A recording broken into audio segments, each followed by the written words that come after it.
السلام عليكم ورحمة الله وبركاته. حلقة جديدة من فرنسي في المغرب. منتخبنا الوطني بيتأهل لقبل نهائي بطولة كأس الأمم الأفريقية 2025 عشان يحقق، يعني مش هينفع نقول مفاجأة عشان خاطر احنا منتخب كبير، لكن هي نتيجة كبيرة. يعني لان احنا ما كناش متوقعين، يعني معظمنا كان شايف ان هي اقرب كوت ديفوار منتخب متكامل، منتخب عنده لعيبه كتير محترفه، عنده امادو ديالو، عنده لعيبه كتير تقدر ان هي تصنع له الفارق. لكن برجولتنا وبحماسنا وبادائنا في الملعب، افضل مباراه انا شفتها للمنتخب المصري تحت قياده حسام حسن هي المباراه دي. شفنا فيها انت لعبت على قد امكانياتك، شفنا فيها كل حاجه، ما فاتتش.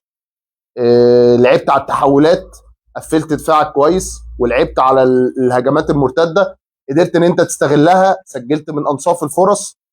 فانت كتكتيك، وده افضل مباريات حسام حسن انا شفتها مع المنتخب. قريت منتخب كوت ديفوار صح، لعبت بالطريقه المناسبه اللي تناسب الماتش، واي طريقه تانية غير كده كنت هتستقبل سيل اهداف.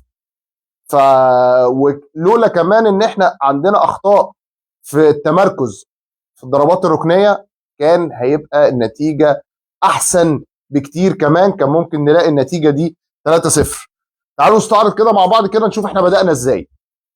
منتخبنا ابتدى كده: شناوي في حراسه المرمى، ثلاثه في خط الظهر، حسام عبد المجيد ورامي ربيعه وياسر ابراهيم، على اليمين هاني، على الشمال فتوح، واثنين في نص الملعب، اثنين يعني نقدر نقول اثنين سته، يعني اثنين ديفندرات حمدي فتحي ومروان عطيه.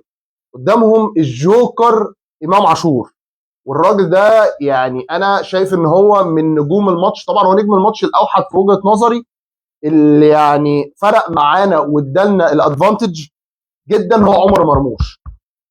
الراجل ده يجي بعديه في وجهه نظري مان اوف ذا ماتش، اللعيبه كلها رجاله بلا استثناء، ده امام عاشور.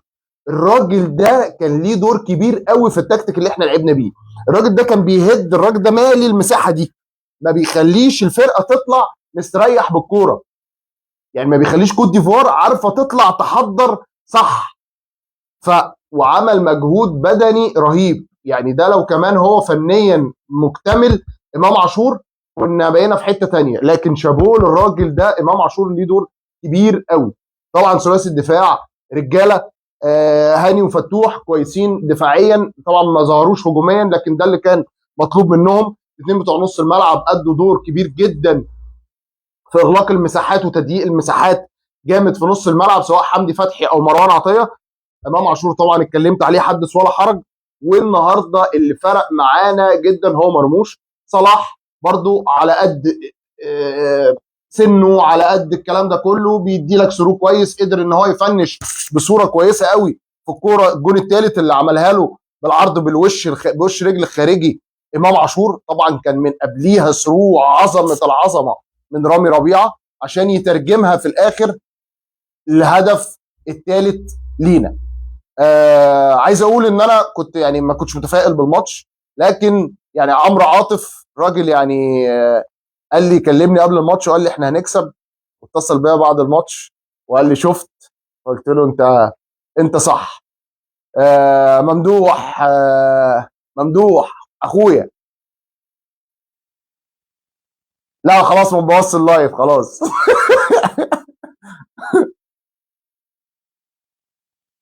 انت اللي قلت لهم على الخطه. ممدوح يا جماعه اللي قال لهم يلعبوا ازاي النهارده بالطريقه اللي لعبنا بيها، وقدرنا ان احنا نكسب النهارده. اخويا دوحه، مليون مبروك لكل المصريين. حقنا ان احنا نفرح بالمنتخب وبالاداء اللي احنا عملناه النهارده، على قد الطريقه اللي انا كنت بكلمكم فيها ان احنا مقفلين ولعبنا على التحولات الهجوميه، اللي احنا واحد زي امام عاشور قدر ان هو يقف على الكره ويتحكم في رتم الماتش، ويقدر ان هو يحرك سواء مرموش او صلاح.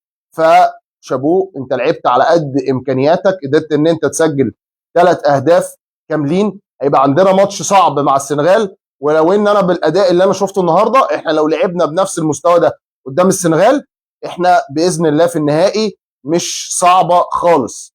الناحيه الثانيه في المغرب ونيجيريا. نيجيريا قدرت النهارده تكسب الجزائر، فرقه مرعبه نيجيريا دي، هتلاعب المغرب، فبتوقع ان نيجيريا ممكن تخرج المغرب، واحنا لو لعبنا بنفس الاداء ده ان شاء الله نقدر ان احنا نكسب السنغال، ويبقى النهائي السنغال يبقى النهائي يبقى النهائي لخبطتوني، لا خلاص ما تبوظوش يا حامد. ويبقى النهائي ان شاء الله مصر ونيجيريا. انا هلحق اقفل بقى قبل ما انتم تبوظوه، تتصلوا بيا وتبوظوا لي اللايف دلوقتي. اشوفكم على الف خير ان شاء الله. الماتش بتاع منتخب مصر يوم الاربعاء الساعه 7، وهيبقى بعديه ماتش المغرب ونيجيريا، ماتش لا يقل حلاوه عن الماتش بتاعنا. لكن انا شايف ان المربع الذهبي دول هم اقوى 4 فرق موجودين في البطوله ويستحقوا. عم حامد الباشا بتاعنا لا ما يزعلش، وزع يقفل لنا الفيديو.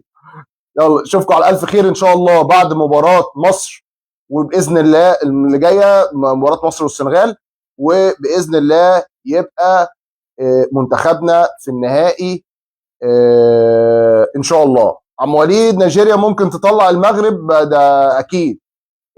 فرقه مرعبه، يعني فرقه نيجيريا اكتر فرقه شفتها متكامله في جميع الخطوط، يعني ما عندهاش نقطه ضعف، يعني فرقه بدنيا قويه جدا. اوسيمين ما بيهداش، يعني لا فرقه على كل الخطوط بتاعتها فرقه ترعب. فاعتقد ان هي يعني هتخرج المغرب، وباذن الله احنا نكسب نيجيريا، ويبقى نكسب السنغال، ويبقى النهائي مصر ونيجيريا. اشوفكم على الف خير بعد الماتش اللي جاي ان شاء الله، ونكون في النهائي. السلام عليكم.